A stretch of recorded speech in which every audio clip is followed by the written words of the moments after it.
അങ്ങനെ നമ്മൾ പാരഗൺ ഹോട്ടലിൽ എത്തിയിട്ടോ. ഇനി നമുക്ക് ഇതിനുള്ളിലേക്ക് പോയിട്ട് അവിടുത്തെ കാഴ്ചകൾ കാണാം.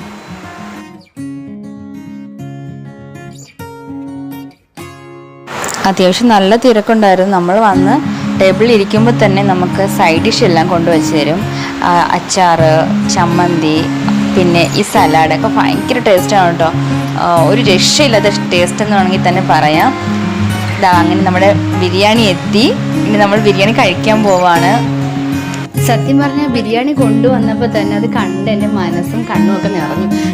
കാരണം എന്താണെന്ന് വെച്ചാൽ ഒരാൾക്ക് നമ്മൾ ഓർഡർ ചെയ്ത ഫുഡിൽ തന്നെ 2 പേർക്ക് കഴിക്കാനുള്ള അത്രയും എമൗണ്ട് ബിരിയാണി അതിലുണ്ട്. ബിരിയാണിയുടെ ടേസ്റ്റ് അസാധ്യ ടേസ്റ്റാണ്. നമ്മുടെ നാട്ടിലെ ബിരിയാണിയുടെ ടേസ്റ്റേ അല്ല. അതിൽ നിന്നൊക്കെ ഒരു വ്യത്യസ്ത രുചി തന്നെയാണ്. എന്തുകൊണ്ടാണ് ഇത് വേൾഡ് ഫേമസ് ആയത് നമുക്കത് കഴിക്കുമ്പോൾ തന്നെ മനസ്സിലാവും. അത്ര ടേസ്റ്റി ആയിട്ടുള്ള ബിരിയാണിയാണ് പാരഗണിലെ ബിരിയാണി. അപ്പോൾ എല്ലാവരും കോഴിക്കോട് പോകുമ്പോൾ ഇതൊന്ന് ട്രൈ ചെയ്യണം കേട്ടോ.